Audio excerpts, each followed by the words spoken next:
All right, so this is the first time I'm doing one of these talking videos, but I've been getting a lot of questions asking kind of how I could afford to go on this road trip that I just went on. For those of you who don't know, I just graduated college, and my one wish after college was to road trip back home. Went to school in Ohio, and I live in Oregon, and I wanted to go see a bunch of national parks and do a bunch of shit on the way home. So that was my one wish. Very grateful I got to do it. But here's kind of the rundown on how I did it and how I can make it affordable. So basically for me, the biggest cost was obviously gas. I don't think that's something you could really make cheaper than it is, especially in Cali. You guys are trifling on them prices. So I probably spent like $600 to $700. God damn it. Oh, I'm fucking 22 years old, man. So yeah, gas obviously gonna be one of your biggest expenses. And then next is living areas, like where you're gonna be sleeping at. I personally saved a shit ton of money on this aspect of the road trip. Either stayed with people I knew, either like friends, family friends, whatever it was. If I knew somebody near a place that I was, I'd obviously hit them up. I only stayed in one hotel. Big shout out to the Pops.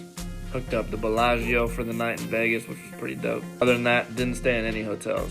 What I did most was either camping at national parks or just other like recreational areas. The other thing I did was I slept in a few Walmart parking lots, which was a huge money saver. It was shitty though, you know, it's colder and shit, and I couldn't like extend the seat, so I was stuck in the front seats, and I'm 6'3", but I saved probably $50 each time I did that. So there's many other businesses that allow you to stay in parking lots for free, like casinos, Cabela's, Walmart, rest areas, and Cracker Barrel. I know most states allow you to stay overnight, especially on the west side, but I would just double check because it kind of depends on the location and the city. Most states should be good, but I would just double check, look online.